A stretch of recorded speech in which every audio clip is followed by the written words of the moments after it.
Bismillah, alhamdulillah, wassalatu wassalamu ala rasulillah, wa ala alihi wa sahbihi wa man wala, wa la hawla wa la quwwata illa billahi amma ba'du.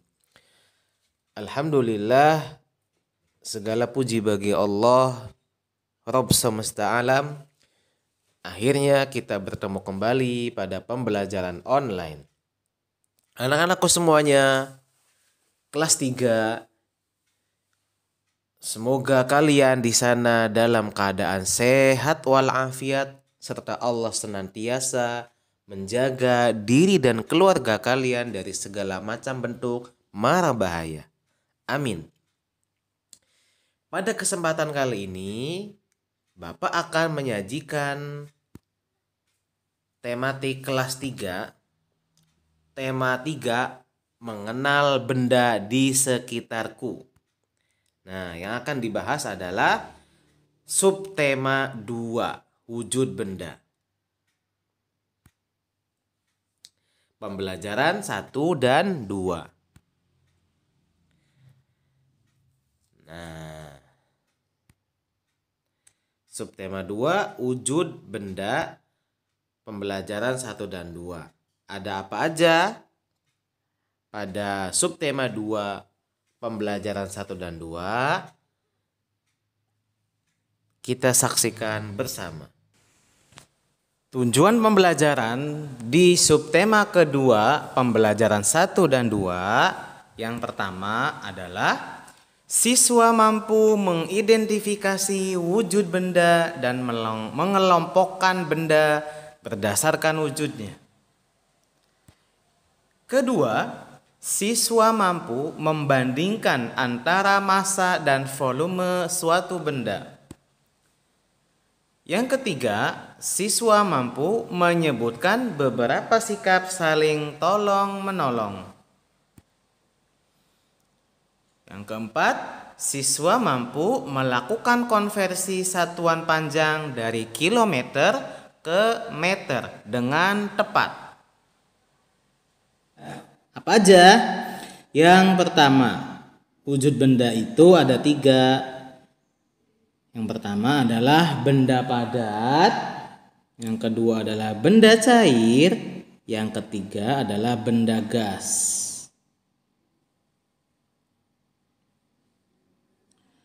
Setelah mempelajari wujud benda, selanjutnya kita akan mempelajari sifat-sifatnya. Sifat-sifat benda dari benda padat, benda cair, dan benda gas. Yang pertama, sifat-sifat benda padat. Yang pertama, bentuk dan ukuran tidak berubah. Kemudian, yang kedua, mempunyai berat. Yang ketiga, dapat dilihat dan dipegang. Yang keempat, volume benda tetap.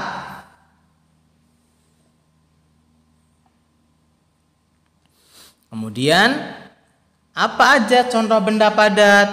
Contoh benda padat itu adalah tong sampah atau tempat sampah, meja, dan jam dinding. Dan masih banyak contoh benda-benda padat lainnya yang ada di sekitar kita. Yang kedua, sifat-sifat benda cair. Sifat benda cair adalah yang pertama, bentuknya berubah mengikuti wadah.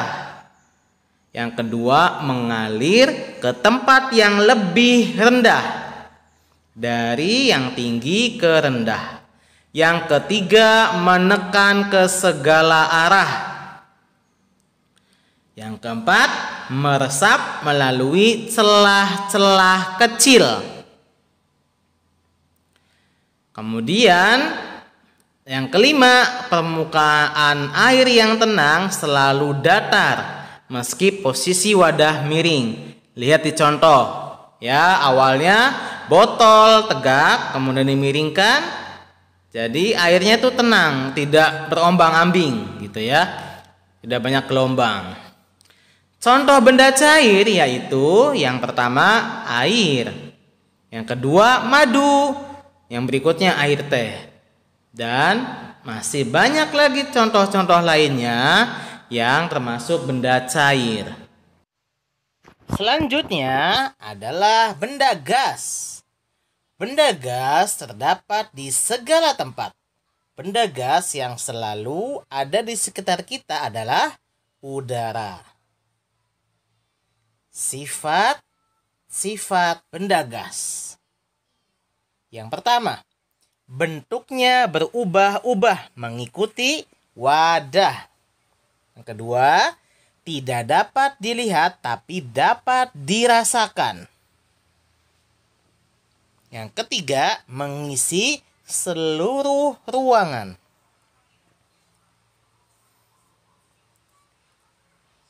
Nah, yang selanjutnya adalah contoh benda gas, yaitu uap air, balon, asap pabrik, dan masih banyak contoh-contoh yang termasuk benda gas di sekitar kita.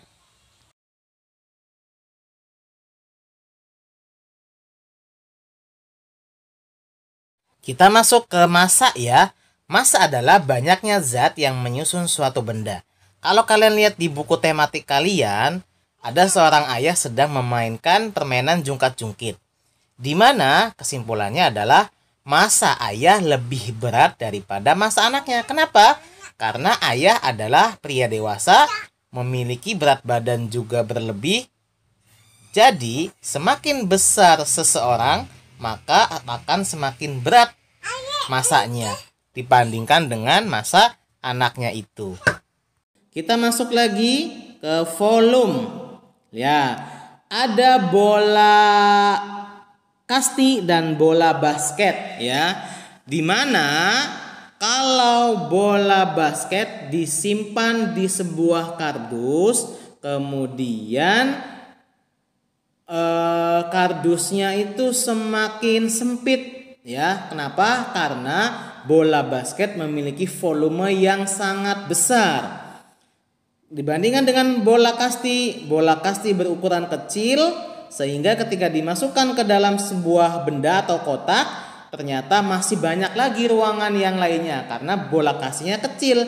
Jadi semakin banyak mungkin bola kasti yang bisa untuk dimasukkan ke dalam kardus atau kotak tersebut. Nah, jadi apa itu volume? Volume adalah ukuran ruang yang ditempati suatu benda. Kita ambil contoh lagi, ada akuarium A dan akuarium B. Manakah menurut kalian yang lebih besar volumenya? Iya, Masya Allah. Ternyata yang paling besar adalah akuarium A. Akuarium A lebih besar daripada volume akuarium B. Kenapa? Karena semakin besar ukuran suatu benda, semakin besar pula volumenya. Ya. Kesimpulannya adalah bahwa massa itu biasanya diukur dengan satuan gram atau kilogram. Ya. Kemudian massa biasanya diukur dengan alat. Apa aja alatnya? Yang pertama, massa itu bisa diukur dengan neraca digital dan neraca dua lengan. Sedangkan kita masuk ke volume. Volume itu semua benda menempati ruang. Dan ukuran ruang yang ditempati oleh benda disebut volume. Benda yang kecil menempati ruang yang lebih kecil dibandingkan benda yang besar. Hal ini berarti benda yang kecil memiliki volume yang kecil, benda yang besar memiliki volume yang besar. Kita lanjutkan ya. Kita lanjutkan pada pembahasan selanjutnya, yaitu tolong menolong. Kalian tahu dong apa itu tolong menolong? Tolong menolong itu yang biasa kalian ketahui. Jadi artinya tolong menolong adalah saling membantu antar sesama manusia. Di mana tolong menolong hendaknya dilakukan dengan tulus tanpa pamrih, tanpa minta imbalan, ya. Tanpa pamrih itu tanpa mengharapkan imbalan, tanpa mengharapkan terima kasih, tanpa mengharapkan sesuatu apapun. Mengapa kita harus tolong menolong? Ayo, kenapa anak-anakku semuanya? Karena kita harus tolong menolong. Karena setiap manusia tidak bisa hidup sendiri tanpa bantuan orang lain. Tolong menolong dapat dilakukan di mana saja, anak-anak. Dapat di mana saja nih? Yang pertama, tolong menolong di rumah. Apa aja contohnya? Membantu mencuci piring. Kemudian merapikan tempat tidur. Nah, itu dia yang di rumah. Sekarang apa ada lagi nggak? Merapihkan mainan. Kemudian kerja bakti membereskan rumah.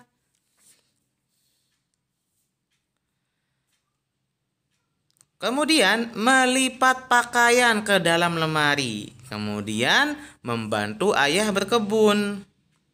Ya, sebagai anak membantu orang tua kalian di rumah.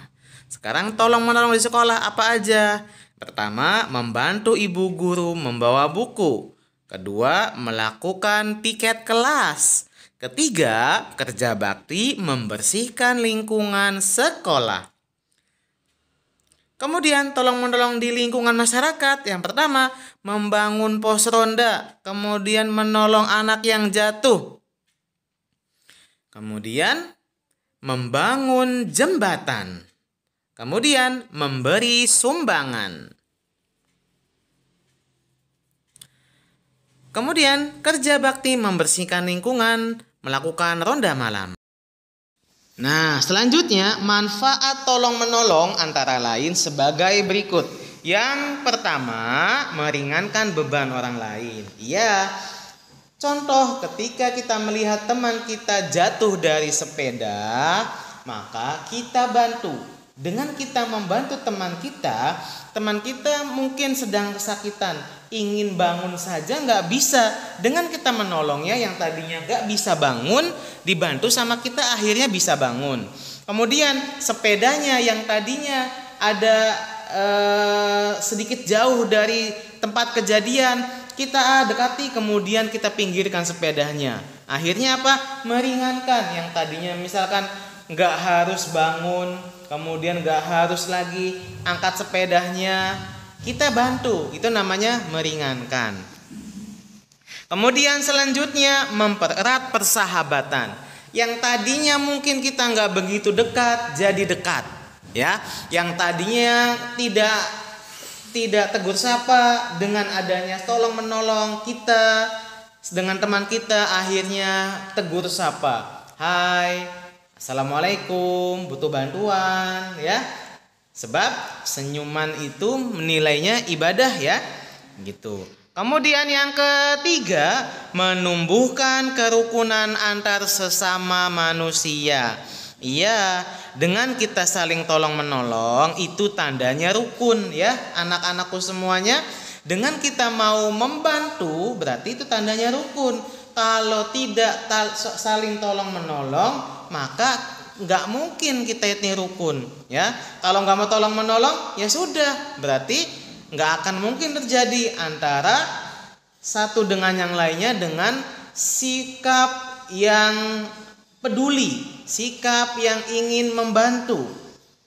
Kemudian 4, pekerjaan sulit terasa lebih mudah. Tadi sudah dijelaskan di awal bahwasanya yang tadinya susah akan menjadi mudah, yang tadinya sulit akan menjadi ringan. Itulah gunanya sikap tolong menolong. Kemudian yang kelima, pekerjaan menjadi cepat selesai. Kita memakai konsep sapu lidi, ya anak-anak. Satu lidi akan lama sekali untuk bisa membersihkan sampah yang berserakan, dedaunan.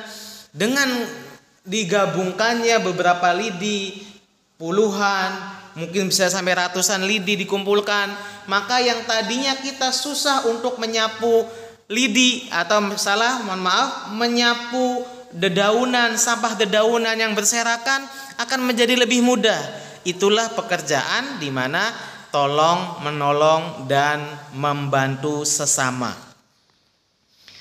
Ya, mudah-mudahan nanti kalian bisa mempraktekannya di rumah, di sekitar kalian, dimanapun kalian berada. Pekalah terhadap lingkungan. Jika ada yang butuh pertolongan, langsung bantu sesuai dengan kemampuan dan kesanggupan kalian. Tidak ditambah-tambahi dan tidak dikurang-kurangi, ya.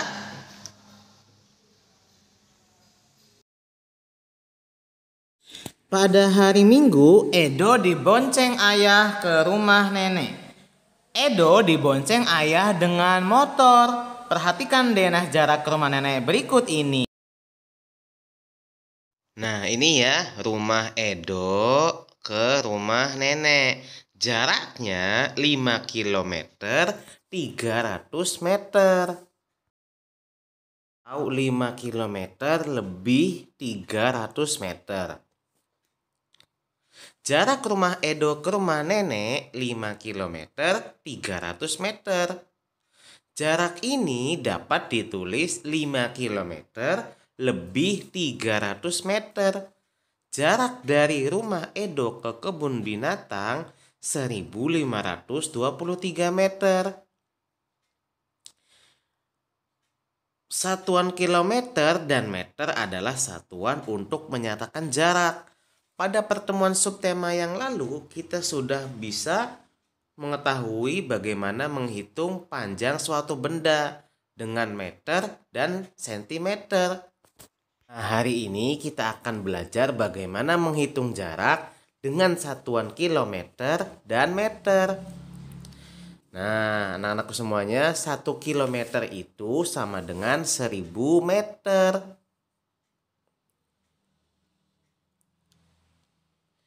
Jarak rumah Edo ke rumah nenek 5 km 300 meter. Berapa jarak rumah Edo ke rumah nenek dalam satuan meter? Nah, bisa ditulis begini ya. 5 km 300 meter sama dengan titik-titik meter.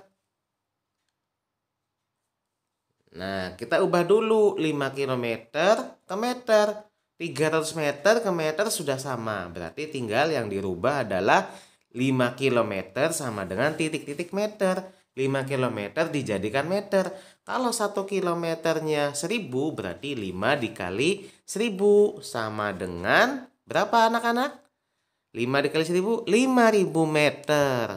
5 km itu sama dengan 5000 meter. Kita tulis di atas ya. Jadi 5 km 300 meter itu 5000 meter ditambah 300 meter sama dengan titik-titik meter. Berapa? 5000 tambah 300. Ya, 5300 meter. Jadi 5 km 300 meter itu sama dengan 5300 meter. Jadi jarak rumah Edo ke rumah nenek adalah 5300 meter. Ada beberapa denah yang harus kita perhatikan anak-anak. Rumah Siti ke sekolah 5 km 100 meter. Nih, rumah Siti di sini. Sekolahnya di sini. Kita disuruh menghitung dalam satuan meter. Nah, bagaimana cara penyelesaiannya? Penyelesaiannya bisa ditulis 5 km 100 meter sama dengan titik-titik meter. Dilihat di sini yang samanya adalah 100 meter ke meter sudah sama ya. Jadi nggak usah dirubah. Yang harus dirubah adalah 5 kilometernya. Ingat, 1 kilometer itu sama dengan 1000 meter. Jadi 5 dikali 1000 sama dengan 5000 meter. Tambah 100 meter sama dengan titik-titik meter. Berapa anak-anak? 5000 ditambah 100? Betul. Jawabannya 5100 meter. Jadi jarak rumah Siti ke sekolah adalah 5100 meter. Selanjutnya adalah rumah Udin ke kantor pos. Nih rumah Udin ke kantor pos jaraknya adalah 2 km 850 meter. Nah, ini dinyatakan dalam bentuk meter ya, satuan meter. Jadi 2 km 850 meter sama dengan titik-titik meter. Ditanyakannya dalam satuan meter. 2 km yang harus dirubah adalah 2 kilometernya ya, karena masih belum sama. Kalau 850 meter sudah sama. 2 km itu berapa meter adik anak-anak? Jadi 2 dikali 1000, 2000. Nah, ditulisnya lengkapnya 2000 ditambah 850 sama dengan 2850. Jadi, jarak rumah Udin ke kantor pos 2850 meter. Selanjutnya lagi ya, rumah Siti ke rumah Udin. Lihat mana rumah Siti. Ini rumah Siti ke rumah Udin jaraknya adalah 6 km 350 meter. Dinyatakannya dalam bentuk meter, ditanyakannya. Berarti 6 km 350 meter sama dengan titik-titik meter. Kita dapat menulisnya seperti ini. 6 km biasa dirubah dulu ke meter. Jadi 6000 ditambah 350 meter sama dengan 6350 meter. Jadi rumah Siti ke rumah Udin jaraknya 6350 meter. Semoga bermanfaat. Sampai jumpa di video pembelajaran selanjutnya. Kita tutup dengan doa subhanaka Allahumma wa bihamdika asyhadu an la ilaha illa anta astaghfiruka wa atubu ilaik. Wassalamualaikum warahmatullahi wabarakatuh.